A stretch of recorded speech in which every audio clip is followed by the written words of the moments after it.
Hello future doctors. तो जैसा कि आपको पता है कि हमने गुण चैप्टर स्टार्ट करा था। लास्ट वीडियो में हमने गुणवादी गुण तक कवर कर लिया है।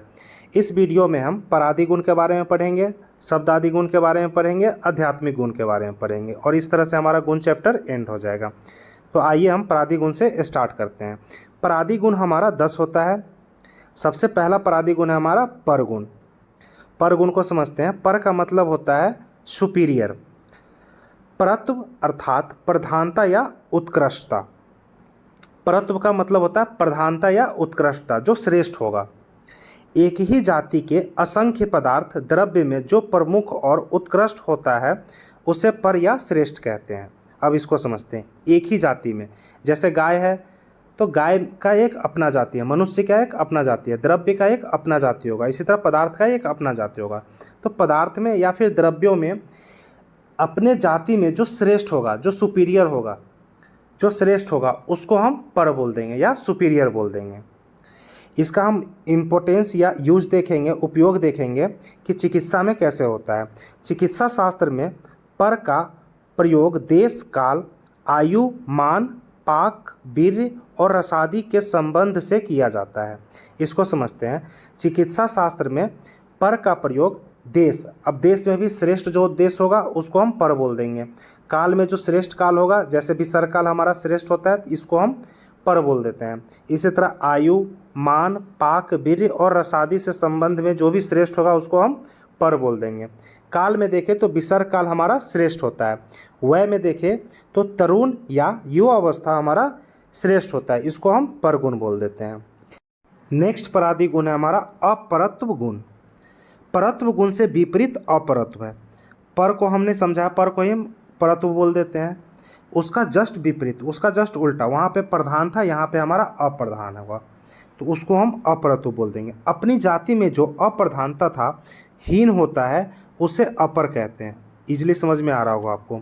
इसका प्रयोग देखें तो द्रव्य गुण की उपयोगिता अनुसार परत्व अपरत्व का उपयोग देश, काल, वय, मान, पाक, वीर्य, प्रकृति आदि के लिए किया जाता है। आसान है, सेम ऊपर वाली बात बोला है, बस यहाँ पे अप्रधान हो जाता है। काल की बात करें तो अपरत्व होगा हमारा अदान काल। वय की बात करें तो वृद्ध अवस्था हमारा अपरत्व गुण का होता है। नेक्स्ट गुण है हमारा युक्ति। दोष, देश, काल, बल आदि को देखकर तदनुसार औषधियों की उचित योजना को युक्ति कहते हैं। इसको समझते हैं। डॉक्टर क्या करता है, किसी भी पेशेंट का दोष देखेगा, कौन सा दोष प्रबल है, देश देखेगा, काल देखेगा, बल देखेगा, उस हिसाब से औषधियों की योजना करेगा, उचित योजना करके औषधियों का यूज करने के लिए देगा। इसको हम युक्ति बोल देते हैं। डॉक्टर क्या कर रहा है, युक्ति लगा करके उसे औषध दे रहा है, इसको हम युक्ति बोल रहे हैं। अब इसका हम प्रयोग देखते हैं। चिकित्सा स्थान में युक्ति का बड़ा महत्व है, क्योंकि संसार के सभी द्रव्य औषध होने पर भी विविध पूर्वक उनकी सामयिक योजना करने से ही उनका औषधत्व सिद्ध होता है। अब इसको समझते हैं। चिकित्सा स्थान में युक्ति का बहुत बड़ा महत्व है, क्योंकि संसार के सभी द्रव्य औषध होने के बावजूद भी अगर उसको हम विविध पूर्वक अगर सामयिक योजना से उसका यूज नहीं करते हैं तो उसका रिजल्ट हमें नहीं दिखता है। यही चीज़ बोलना चाह रहा है युक्ति के प्रयोग में। नेक्स्ट है हमारा संख्या।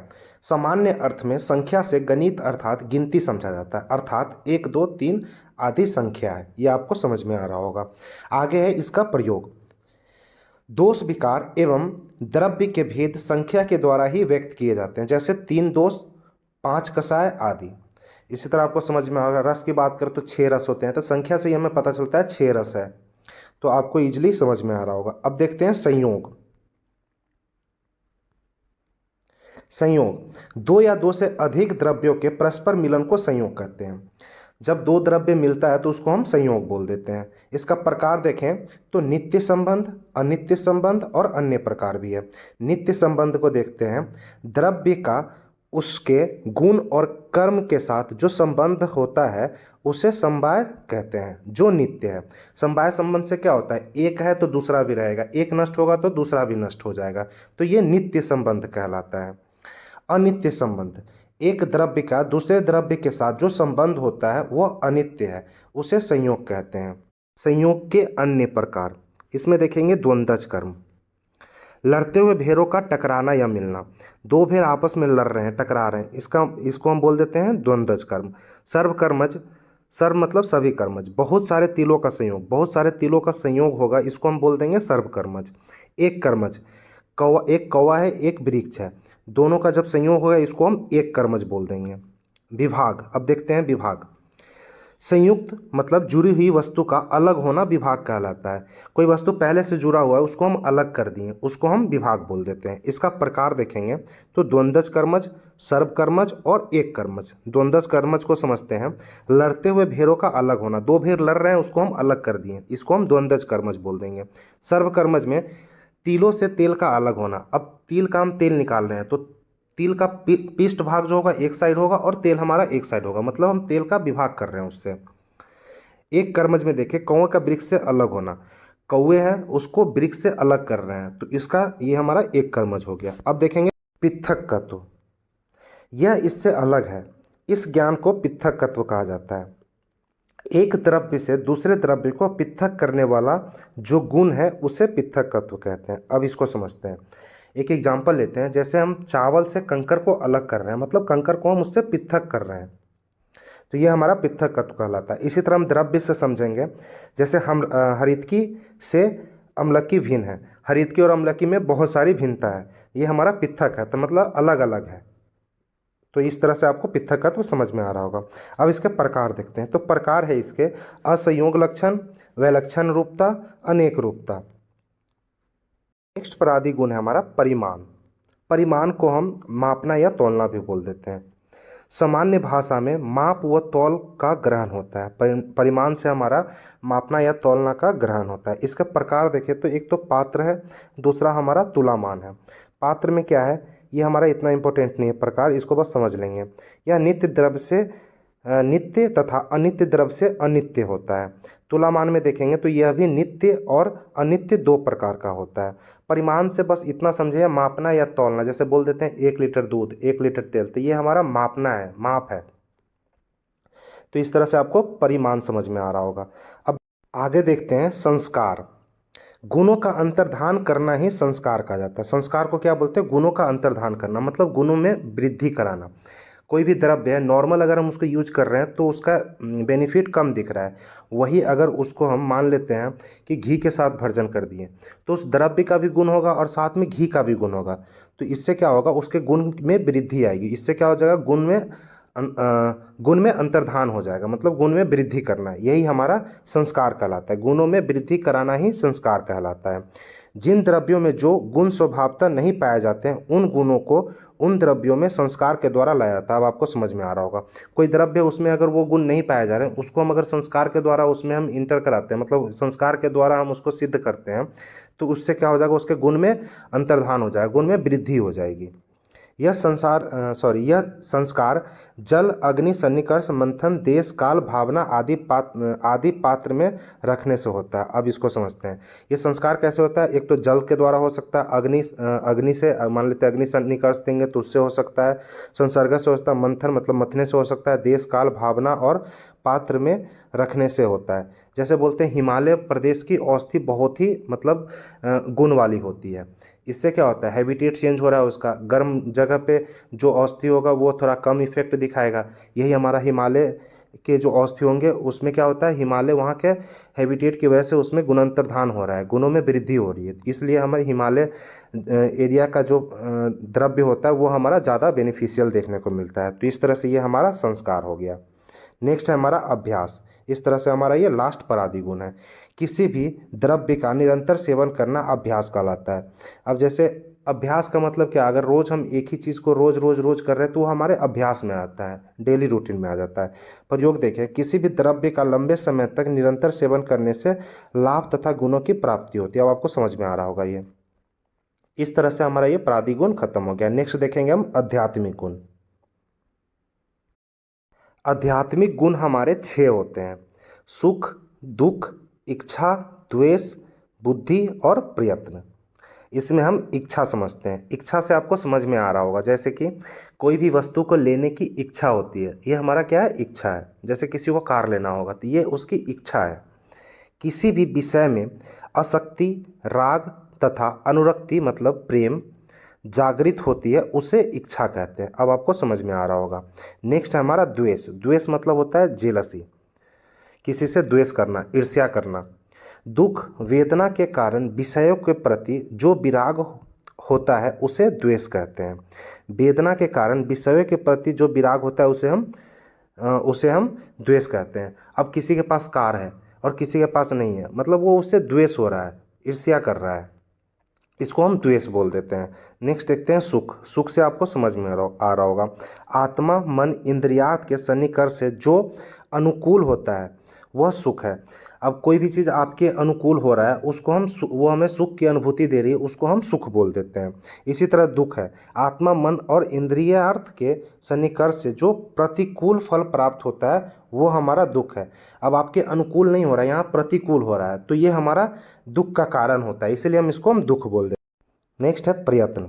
उत्साहपूर्वक काम करने की चेष्टा को प्रयत्न कहते हैं। खुशी मन से कोई भी कार्य करने की चेष्टा को, प्रयत्न को हम प्रयत्न बोल रहे हैं। मतलब कोई कार्य करने के लिए खुशी मन से कोई भी प्रयत्न करते हैं, कोशिश करते हैं, उसको हम प्रयत्न बोल देते हैं। नेक्स्ट हमारा बुद्धि। बुद्धि से आपको समझ में आ रहा होगा, जिसमें प्रत्येक पदार्थ का यथावत ज्ञान हो उसे बुद्धि कहते हैं। प्रत्येक पदार्थ का यथावत ज्ञान होने को हम बुद्धि बोल देते हैं। आत्मगुणों का उपयोग। सदाचार रसायन सेवन में आत्मगुणों का उपयोग बताया गया है। मानस रोग की चिकित्सा में आत्मगुणों का महत्व बताया गया। आत्मगुणों के साम्यक उपयोग से मानव जीवन या समाज की प्रायः समस्याओं का समाधान संभव है। अब आपको ये चीज़ समझ में आ रहा होगा। नेक्स्ट गुण है हमारा शब्द आदि गुण। शब्द आदि गुण, इसको हम पंच महाभूत के भी गुण बोल देते हैं। शब्द आदि गुण पंच महाभूतों के विशिष्ट गुण होने से भौतिक विशिष्ट गुण कहे गए। इसका संबंध से होता है, इसको आपको समझ में आ रहा होगा। शब्द आदि गुण को सिंपल टर्म में आप पंच महाभूत के गुण को समझें। शब्द गुण, जो स्रोत इंद्रिय से ग्रहण किया जाता है अर्थात कर्ण से सुना जाता है उसे शब्द गुण कहते हैं। शब्द, अब जैसे कोई भी चीज़ हमें सुनाई दे रहा है, मतलब कान जिसमें यूज हो रहा है, उसको हम क्या बोल देंगे?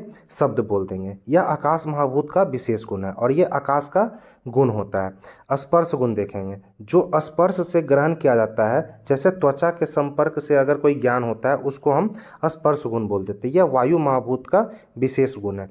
अब वायु को हम महसूस ही तो करते हैं, वायु हमें स्किन को फील होता है, तो हमें महसूस होता है गर्म वायु है या ठंडा वायु है, तो ये स्पर्श गुण कहलाता है। ये वायु महाभूत का गुण होता है। रूप गुण देखते हैं, जो चक्षु इंद्रिय से ग्रहण किया जाता है अर्थात नेत्र से जिनका रूप का ज्ञान होता है उसे रूप गुण कहते हैं। यह अग्नि महाभूत का विशेष गुण है। अब आपको समझ में आ रहा होगा। रूप मतलब जो हमारे आँख से दिखाई देता है उसको हम बोल देते हैं रूप गुण। यह हमारा अग्नि महाभूत का गुण होता है। ये नेक्स्ट है हमारा गंध गुण। गंध किसका होता है? पृथ्वी महाभूत का। जो घ्राण इंद्रिय से ग्रहण किया जाता है अर्थात नासिका द्वारा जिसका ज्ञान होता है उसको हम गंध गुण बोल देते हैं। जो नाक से मतलब स्मेल करके हमें जिसका पता चलता है, जैसे गुलाब है, गुलाब को स्मेल करते हैं तो हमें अच्छा खुशबू आता है, ये हमारा गंध गुण कहलाता है। और ये किसका गुण होता है? ये हमारा पृथ्वी महाभूत का गुण होता है। नेक्स्ट है हमारा रस गुण।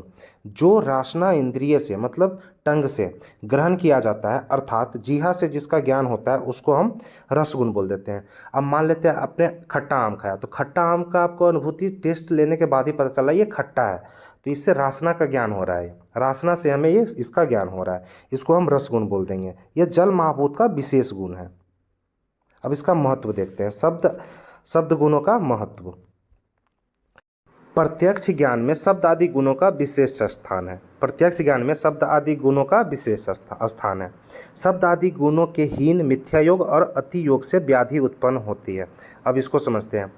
कोई चीज़ है मतलब हीन, सुनाई ही नहीं दे रहा है किसी को, मतलब शब्द गुण काम ही नहीं कर रहा है बिल्कुल भी, तो ये भी हमारा एक मतलब एक व्याधि है। मिथ्या योग, अगर कोई बोल रहा है कुछ और सुनाई कुछ और दे रहा है, मतलब ये मिथ्या सुनाई दे रहा है, झूठा कुछ सुनाई दे रहा है, इसको हम क्या बोल देते हैं? ये भी एक हमारा व्याधि है। अति योग होना, अति योग बोल कुछ रहा है और कुछ अति ही सुनाई दे रहा है, अलग ही सुनाई दे रहा है, इसको हम अति योग बोल देते हैं। तो ये भी हमारा व्याधि कारण होता है। इसीलिए बोल देते हैं यहाँ पे शब्द आदि गुणों के हीन मिथ्या और अतियोग से व्याधि उत्पन्न होता है। शब्द आदि गुण आयुर्वेद के हेतु लिंग औषध, ये आपने तृतीय स्कंद में पढ़ा होगा। हेतु लिंग औषध इन तीनों स्कंद में चिकित्सक के ज्ञान के लिए सहायक होता है। शब्द आदि गुण क्या होता है, चिकित्सा के पॉइंट ऑफ व्यू से भी हमारा ये सहायक होता है। नेक्स्ट देखेंगे हम गुण प्राधान्य, ये नागार्जुन के अनुसार है। रसाभिसप मतलब गुण रसों को दबाकर अपना कार्य करते हैं। विपाक कारणत्व, द्रव्यों का विपाक गुणों पर निर्भर करता है। संख्या बाहुल्य, गुणों की संख्या रस की अपेक्षा अधिक है। प्रयोग बाहुल्य, गुणों का अनेक रूप में प्रयोग होता है। उपदेश, संहिता में गुणों को प्रधान रूप से निर्देश किया गया है। उपदेश, गुणों से ही द्रव्यों का परिचय किया जाता है। अनुमासन, अनुमान का आधार होने के कारण गुण प्रधान है। तो इस तरह से ये क्वेश्चन आ जाता है कभी कभी कि गुण का प्राधान्यत्व बताएं, तो ये आपको पता होना चाहिए। इस तरह से हमारा ये गुण चैप्टर ख़त्म होता है। नेक्स्ट वीडियो में हम मिलेंगे रस चैप्टर के साथ।